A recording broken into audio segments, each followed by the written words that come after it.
Hey guys, tonight we're stepping straight into the most nose-wrinkling myth of them all, that every medieval street was basically one giant open sewer. You picture yourself tiptoeing across sludge, plugging your nose like a cartoon character, and wondering how anyone survived without instantly fainting. Before you settle in, remember asterisk, you probably won't survive this one. Asterisk, but in a good way. Your misconceptions might not make it through the night. So, before you get comfortable, take a moment to asterisk subscribe, because if you don't, tomorrow's story will simply vanish from your feed. And trust me, you don't want to miss it. Asterisk, drop your location and local time in the comments. I love seeing where and when you're tuning in. Now, dim the lights, maybe turn on a fan for that soft background hum, and let's ease into tonight's journey together. Instead of endless sludge, many towns had street cleaning ordinances. Market squares were swept.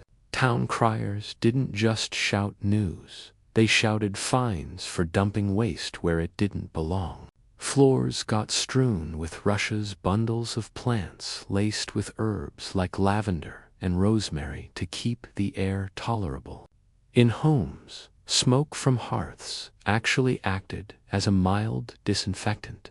Yes, there were smells, tanneries and butchers could knock a buzzard unconscious. But the idea of constant choking stink everywhere is a modern exaggeration. London and Paris both had official rakers or waste collectors, paid by city taxes. Some taverns competed by sprinkling mint or dried flowers on their floors to smell better than the rival pub next door.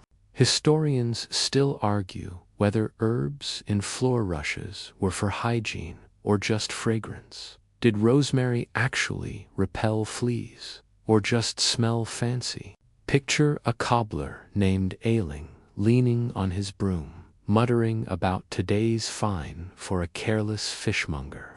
He flicks mint leaves into the rushes, proud his little shop doesn't reek like the butcher's down the lane. Joke 1. Medieval Yelp review, smelled only slightly like goat, 5 stars. Joke 2. Town crier. Hear the, stop dumping fish guts, hear the. Joke 3.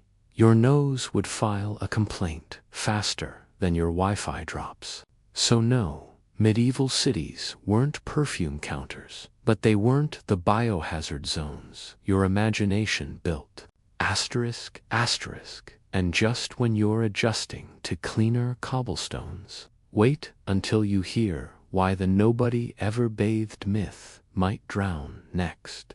Asterisk, you've probably heard it 1,000 times. Medieval people lived and died caked in the same grime, never once touching a bar of soap or a tub of water. It's the image pop culture loves: peasants scratching, nobles perfumed but unwashed, everyone proudly allergic to cleanliness. But walk a mile in those worn leather shoes and you'll notice something odd. Bathhouses bustling, rivers echoing with laughter, and the smell of warm, soapy steam wafting from private tubs. The idea that no one bathed wasn't just wrong. It was a story born centuries later, retold until it became truth. People didn't have modern bathrooms, but they loved a good wash. Public bathhouses, often called stews, dotted towns across Europe. Families, travelers, even merchants used them for weekly cleans, sometimes more. Wealthier households heated barrels or wooden tubs, filling them with warmed water and herbal infusions. Villages used rivers and ponds in summer, and when the weather turned cold, clever folks boiled water in kettles and mixed it with fresh well water. Yes, Sometimes people avoided full immersion in winter to dodge chills, but no one thought bathing was evil. And about that church-banned baths rumor, oversimplified.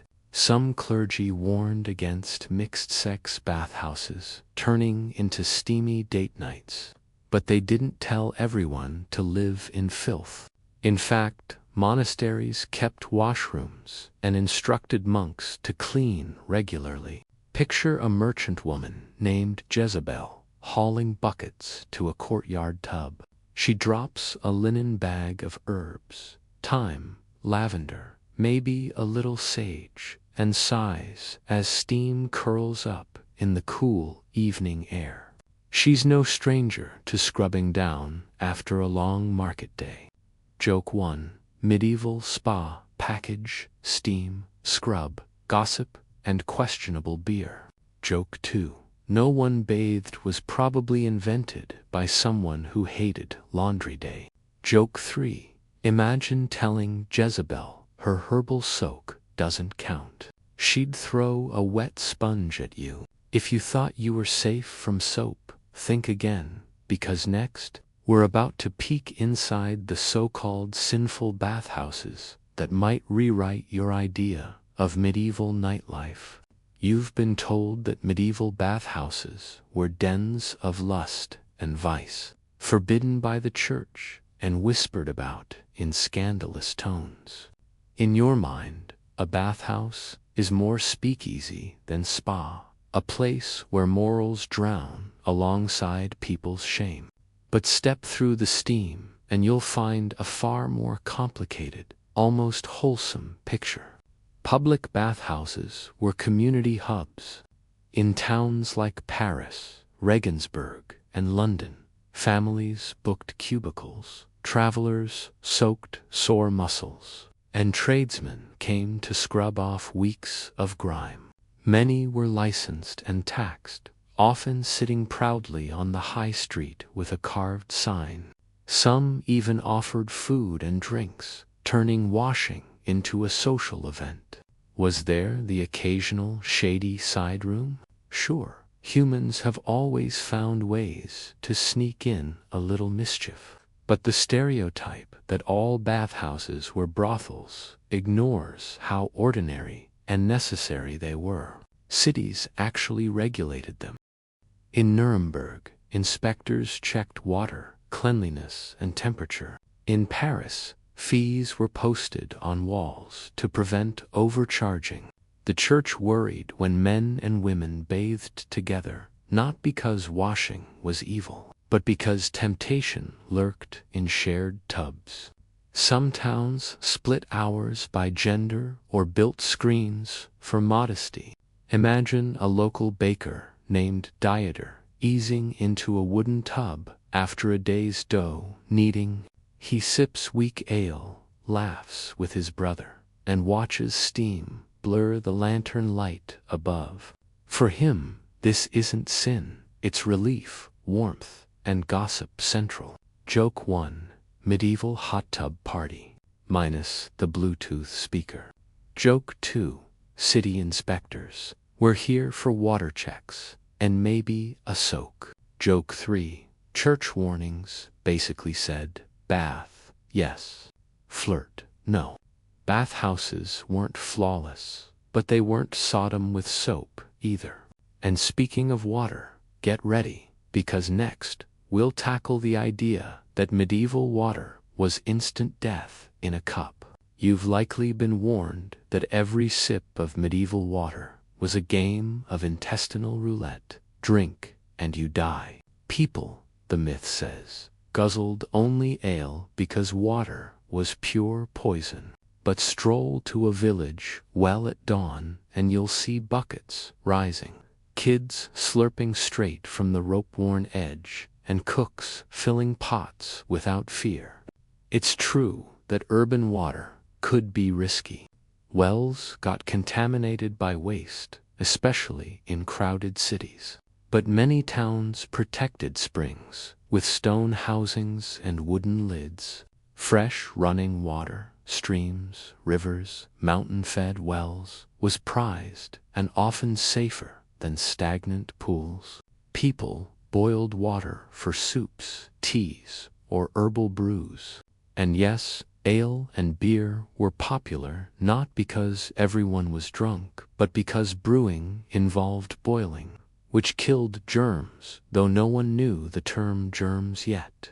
Light, small beer was common, weak in alcohol, just enough to make it safer and tastier. Monasteries led the way in water engineering, digging channels, and filtering systems. Royal palaces sometimes piped spring water directly into kitchens.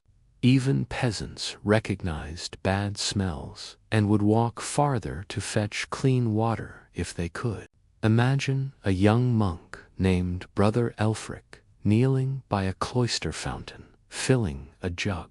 He knows nothing of microbes, but trusts clear, running water over swampy puddles.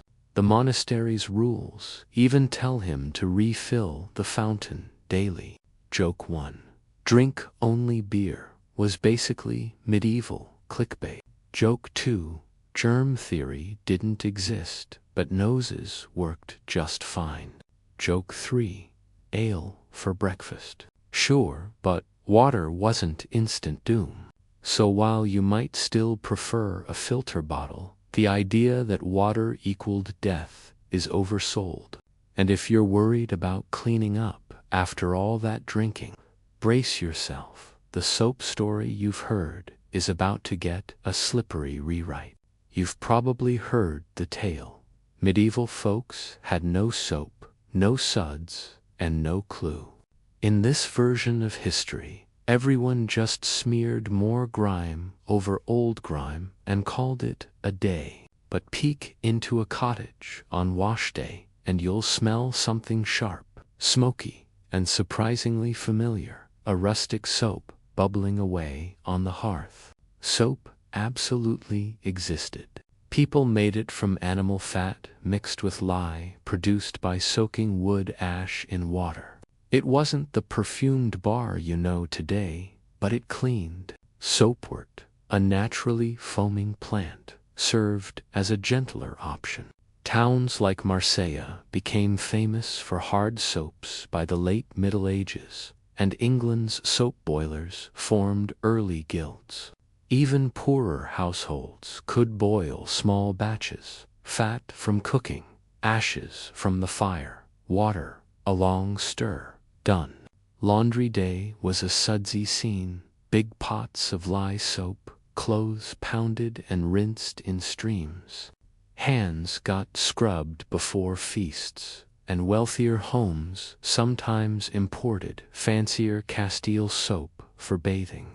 True, soap could be harsh on skin. Wealthy folks mixed oils or herbs to soften the effect. Picture a peasant woman named Matilda stirring a smoky cauldron, adding ashes with the precision of a chemist. She doesn't know pH balance, but she knows when a batch cleans without burning her hands. Joke 1. Medieval chemistry set equals pot, ash, fat, and a lot of hope. Joke 2. Forget Dove ads. This was more dirt. Be gone. Hopefully. Joke 3. If it burns a little, it's working probably. So no, medieval people weren't soapless savages. They were crafty, DIY chemists with a nose for cleanliness. But what about those teeth everyone imagines as black stumps? Stay tuned. The next stop on this myth tour might just make you grin. You've been taught to imagine every medieval smile as a horror movie prop, blackened stumps, gaps, and decay so bad birds might nest there. But open the door to a medieval barber surgeon's shop and you'll see something unexpected. Twigs chewed into brushes, powders mixed with herbs, and a surprising pride in keeping teeth strong. People cleaned their teeth with chew sticks made from birch, hazel, or mastic wood. They rubbed mixtures of crushed salt, charcoal, mint, or sage across enamel. Wealthier families imported powders with burnt bone or ground oyster shell to polish. Barbers didn't just shave, they pulled teeth and even cleaned them, though without anesthesia. Yikes. Diet helped more than you think. Less processed sugar meant fewer cavities, until refined sugar became trendy among the rich later in the Middle Ages. Most peasants chewed coarse bread, veggies, and meat, which naturally scraped plaque. A rustic diet was tough but tooth-friendly. Imagine a knight named Sir Gerard, after dinner, scraping a hazel twig across his molars while gossiping about the latest tournament. His squire eyes him nervously, not because his teeth are gross, but because the knight might order him to fetch mint powder next. Joke 1. Medieval whitening strips equals charcoal and prayer. Joke 2. Open wide meant a tooth yank, no numbing, fun times. Joke 3. Sir Gerard's smile was better than you pictured. Still no braces, though. So while no one had Hollywood veneers, mouths weren't the rotten wastelands of legend. But if you're thinking plague was just about dirt and bad teeth, hold up the next myth ties hygiene to one of history's darkest epidemics. You've probably heard the simplest explanation. The Black Death swept Europe because everyone was dirty. If only they'd bathed, the story goes, millions would have lived. But step back into 1347 and watch a ship from the east glide into port. It's not soap that would save you. It's a battle with rats, fleas, and global trade no one understood. Yes, hygiene mattered. But the bubonic plague was primarily spread by fleas living on black rats that traveled along merchant routes. Even the cleanest towns couldn't stop infected rodents hopping off cargo ships. Bathing or sweeping your cottage floor wouldn't stop a flea bite carrying Yersinia. In fact, some wealthier, cleaner districts still got hit because trade goods and servants brought fleas in. Medical theory of the time focused on miasma, bad air, so people burned herbs and carried sweet-smelling pomander. Some quarantines helped, but no one knew about bacteria. Ironically, places with stricter cleanliness codes fared no better because the vector wasn't filth alone.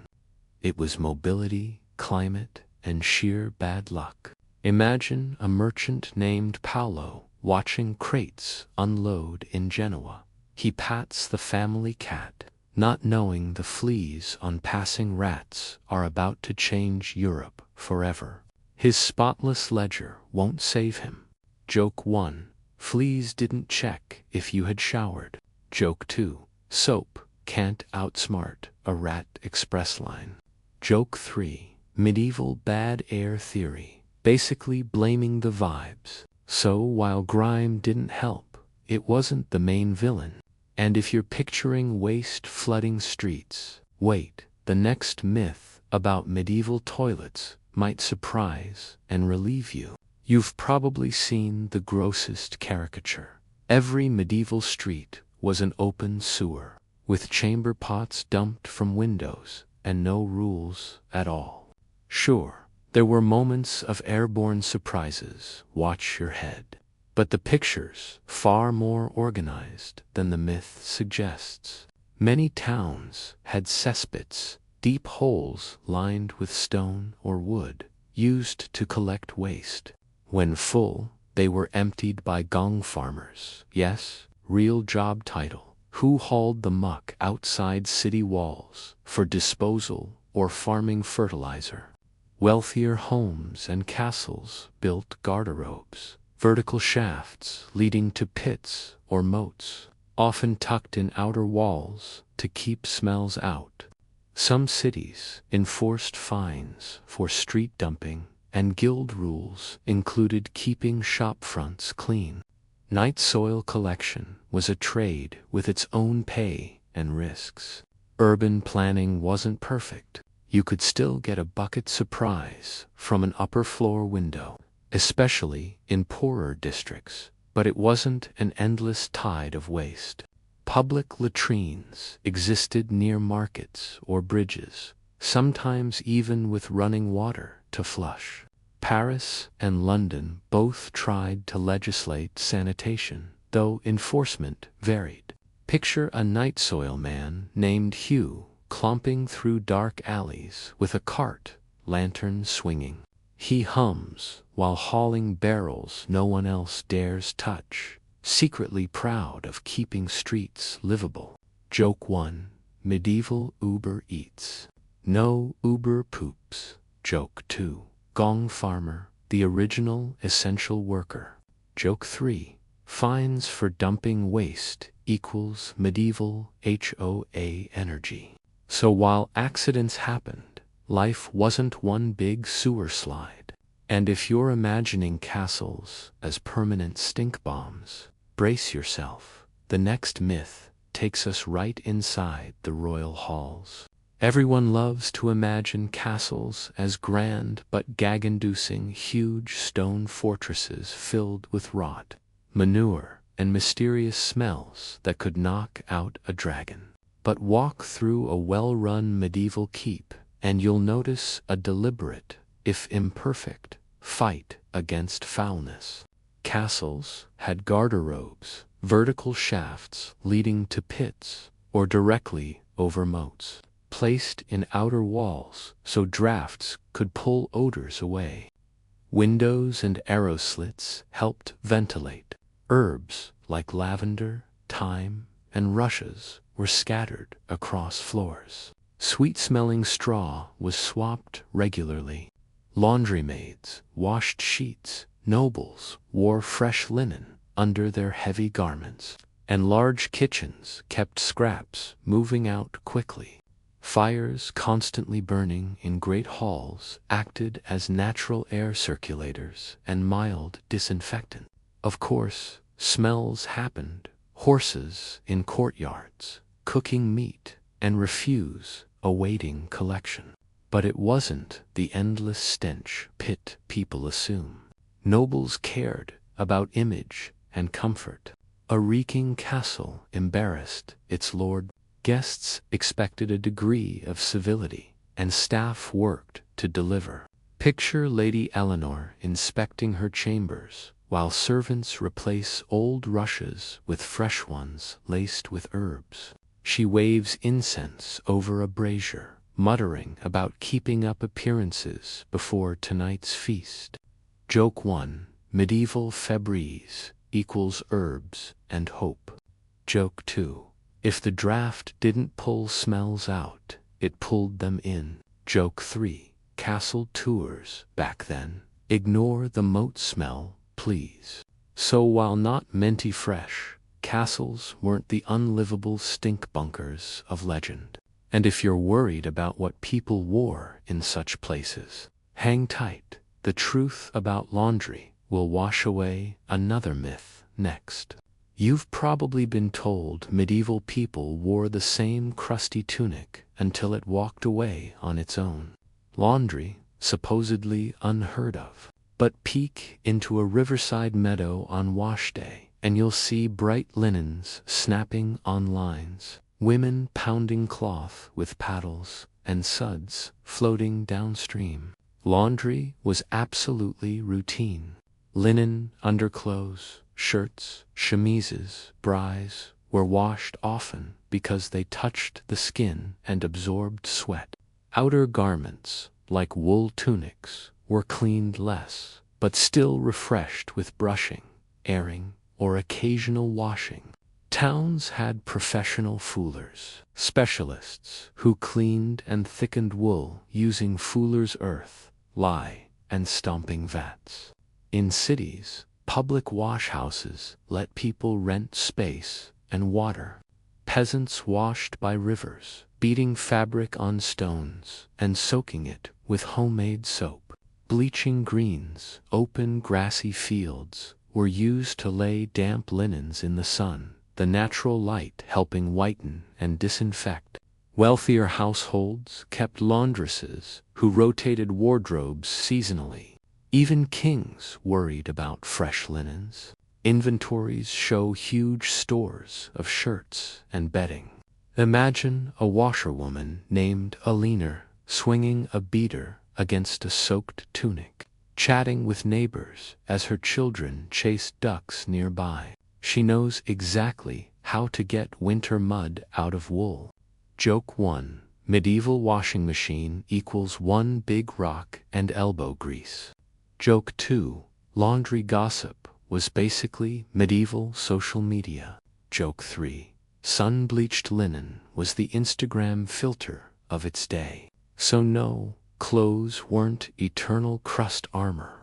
But if you think perfume was just for hiding the smell of never-washed people, the next myth will scent your mind with a twist. You've likely heard that perfume in the Middle Ages was just a desperate attempt to cover up unbearable body odor, as if everyone stank so badly they drowned themselves in roses.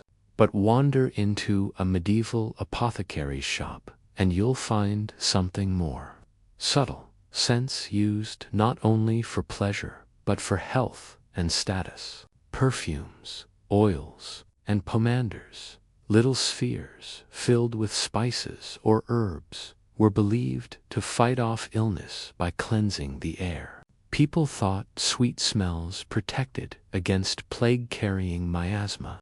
Wealthy men and women wore scented gloves, burned incense, and tucked herbal sachets into their clothes. Monks distilled rosewater, lavender, and rosemary for use in bathing and cleaning. While yes, fragrance helped when baths were scarce, it was also tied to medical theory and ritual cleanliness. Distillation improved during the 13th and 14th centuries, letting apothecaries create stronger perfumes. Nobility often received vials of rose or ambergris oil as luxury gifts. Poorer folk still used herbs like mint, thyme, or marjoram, practical and pleasant. Imagine a courtier named Isabeau dabbing rosewater on her wrists before entering a banquet. She believes it smells divine and keeps plague air at bay. Around her, candles of scented beeswax flicker. Joke 1. Medieval Chanel No. 5 was basically hope and herbs. Joke 2. Doctors said perfume blocked bad air, science-ish at best. Joke 3. Smelling fancy was also an early flex. So perfume wasn't just a rot mask, it was a health charm and status signal. And if you think hands stayed filthy through all this, get ready. The next myth shows just how ritualized washing really was. You've probably pictured every medieval dinner as a greasy, germ-ridden free-for-all, fingers plunged into communal bowls, meat grabbed by everyone, and nobody bothering to wash before or after. But if you step quietly into a bustling hall before a feast, you'll see something very different. Servants pouring water over outstretched hands, guests rubbing fingers clean, and a ritual of hygiene that feels surprisingly familiar. Medieval dining was highly ritualized, especially among anyone with even a little wealth or rank. Before meals, a servant, often called an ewer, carried a jug and basin, sometimes perfumed with herbs or citrus peel, to wash guests' hands.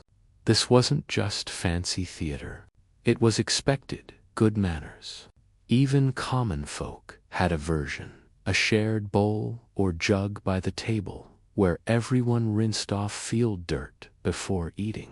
And after the meal, washing again was considered polite and necessary, especially if you'd handled sauces or greasy meats.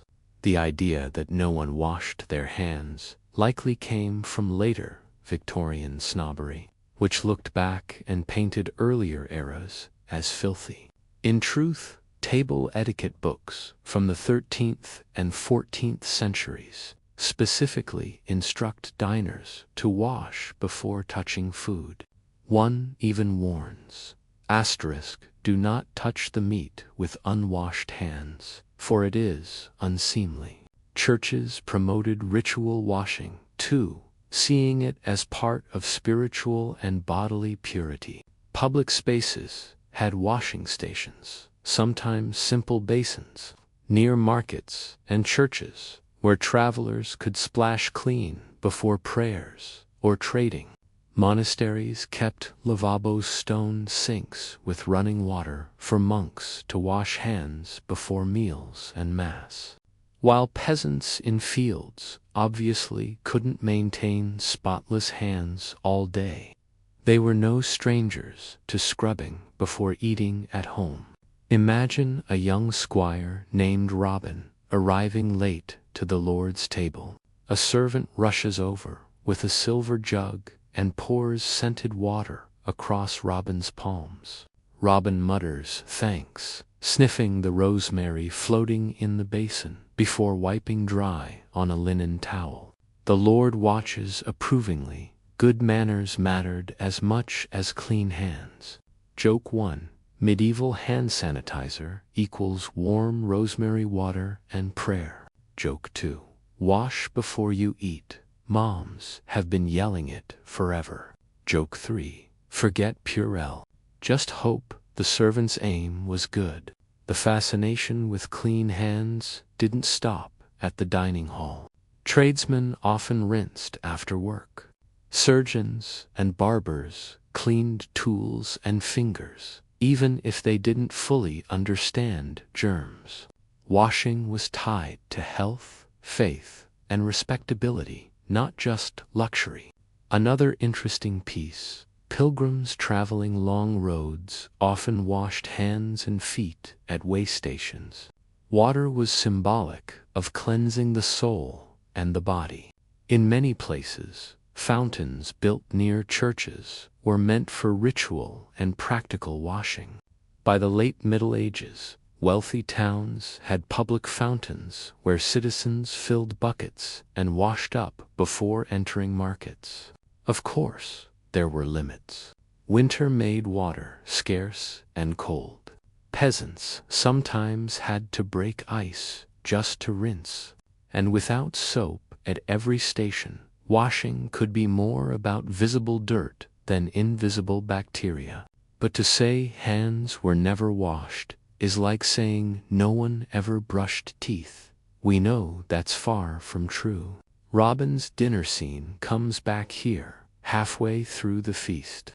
A page boy offers another rinse, this time with warm water steeped in rose petals. Robin secretly wishes for napkins, but linen towels serve well enough. The whole thing feels oddly familiar, like a fancy pre-dinner ritual in a modern restaurant. One scholar notes that these customs show a clear awareness of cross-contamination, even without germ theory. They didn't know why dirty hands could cause illness, but they knew it was improper and sometimes dangerous to eat with filth still clinging. Joke for bonus: subtle medieval foodie blog review, soup grate, hand wash, lukewarm. Joke 5. Germ theory 0. Social pressure to wash 1. So the next time someone claims medieval diners were all grubby savages, remember, they would have side-eyed you for skipping the wash basin.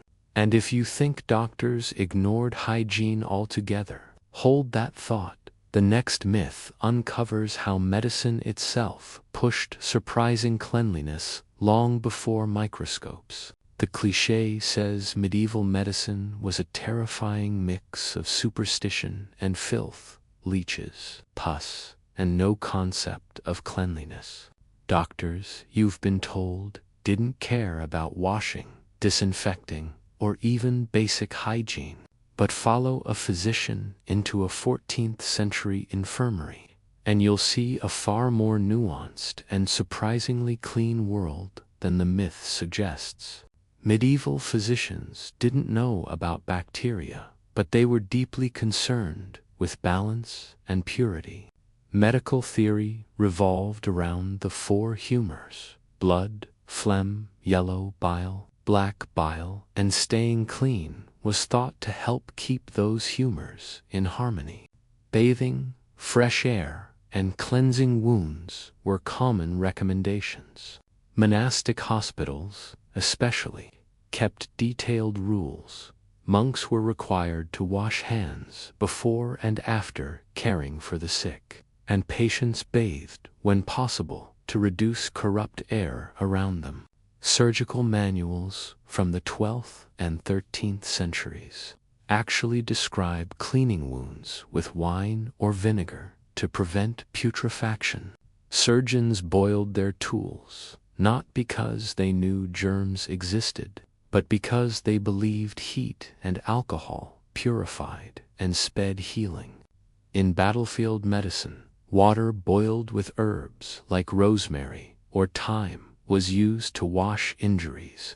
Arab and Islamic medical texts, widely read in Europe, emphasized hygiene, influencing hospital practice.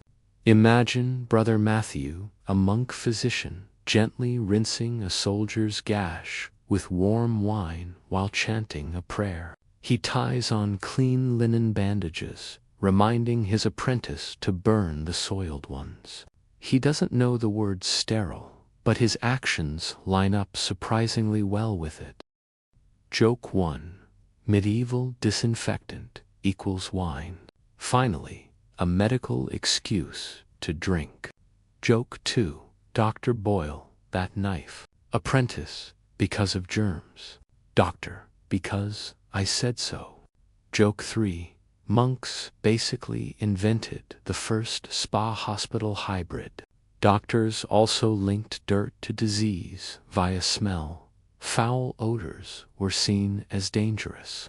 They burned incense and herbs, fumigated rooms, and kept latrines far from wards. Some even recommended fresh linen for patients, understanding that soiled bedding worsened fevers. Scholars still debate how effective these practices were. Some say cleanliness was more symbolic than medical. Others argue it genuinely reduced infection rates by accident. Either way, the idea that doctors despised hygiene is unfair. Many worked hard to keep spaces and bodies clean with the knowledge they had. So, while they couldn't stop every plague, medieval doctors weren't the reckless butchers of legend. And if you assume peasants were always dirtier than nobles, stay tuned. The next myth will shake up that class-based stereotype. The usual picture is clear. Nobles lounging in perfumed baths, while peasants stew in mud and never touch soap. But walk through a medieval village on wash day, and you'll discover the gap isn't what you think. In fact, many peasants were often cleaner in daily life than the lords they served. Peasants lived close to rivers and streams, giving them easy access to fresh water. Their clothes, mostly linen, undergarments, and simple wool outerwear, were easier to wash and mend than the heavily embroidered, hard-to-clean outfits of the rich. They worked outside and sweated, yes, but they also rinsed off regularly because grime made labor miserable. Farm families kept wooden tubs or went straight to the river for bathing when weather allowed. Soap making was a household skill. Ashes and animal fat turned into basic but effective cleaner. Nobles, ironically, had more complex wardrobes and less daily labor. Washing an entire fur-lined gown was nearly impossible, so they focused on linen underclothes and perfume rather than frequent full baths. Traveling lords might go weeks without immersing fully because packing and heating bathwater on the road was a luxury. Castles sometimes had sophisticated baths, but they weren't always heated or convenient. Imagine a farmer named Wulfric rinsing sweat and mud from his arms in the stream after plowing. His shirt, a simple linen tunic, dries quickly on the hedge. Meanwhile, his lord upstairs changes into a fresh linen chemise, but keeps the same velvet gown that hasn't been fully cleaned in months. Joke 1. Country life, cleaner shirts, dirtier boots. Joke 2. Peasant spa, river, sunshine, and zero entry fee. Joke 3. Noble's fur cloak, dry-clean only, and there's no dry cleaner. Class didn't map directly to cleanliness. Nobles loved perfumes and rituals, but peasants often had the practical edge: simple clothes, rivers nearby, and fewer fashion headaches. Scholars debate just how frequent full-body bathing was across classes, but evidence shows poor people weren't the hopelessly filthy caricatures we've inherited. And if you're still thinking hygiene as a whole was hopeless, hold on. Our last myth will tie everything together and reveal a far more balanced, surprisingly thoughtful system than you might expect. The grand finale myth says it all. Medieval hygiene was so hopeless that people simply lived in filth, helpless, until modern plumbing and germ theory arrived. But after traveling through centuries of misconceptions tonight, you can probably feel the cracks in that story. The truth is far more complex and much more human. Medieval Europeans didn't have flush toilets or hot showers on tap, but they had systems. Streets were swept, rushes replaced, and waste hauled out by gong farmers. Bathhouses steamed with regulars, soaking sore muscles. Soap was brewed in kitchens and sold by guilds. Linen undergarments acted as early moisture-wicking layers, laundered often to stay fresh. Herbal perfumes and incense weren't just vanity, they were linked to health theories and social etiquette. Hands were washed before feasts. Doctors cleaned wounds with wine, and monastic hospitals wrote hygiene into their rules. These habits weren't perfect. Winter, poverty, and ignorance about microbes limited their success. Outbreaks like the Black Death raged for reasons they couldn't yet see. But calling their hygiene hopeless is like saying our own is flawless. They worked with the tools and understanding they had, and often they did better than we imagine. Picture a medieval evening. A merchant returning from market washes his hands at a communal fountain. His wife stirs a pot of homemade soap while their kids hang damp shirts to dry. Down the road, a monk scrubs an infirmary bench. Across town, a bathhouse hums with chatter and steam. It's not a utopia of cleanliness, but it's not a wasteland either. Joke 1. Medieval self-care equals hot bath, herbs, and zero Wi-Fi. Joke 2. Gong farmers walked so sanitation workers could run. Joke 3. Hopeless hygiene. More like DIY hygiene with extra smoke. Modern historians now frame medieval hygiene as adaptive people experimented, regulated, and ritualized cleanliness. Some scholars debate whether these practices truly cut disease or were symbolic, but the effort was real. They weren't wallowing in ignorance. They were trying, innovating, and sometimes succeeding. And tonight, you've walked the alleys, bathhouses, rivers, castles, and hospitals that prove it. Hygiene wasn't hopeless, just different, shaped by belief, climate, and technology. But now, after a journey through myths and midnight truths, It's time to slow down and let the past fade into the quiet of sleep. You've wandered cobbled streets that weren't as foul as you thought, peeked into warm bathhouses, felt the rush of river laundry, and smelled rosemary drifting from medieval kitchens. The myths have softened, and so has the noise of judgment that history often carries. Now, let the lanterns dim. Imagine cool stone underfoot, a faint scent of herbs in the night air, and a distant fountain trickling.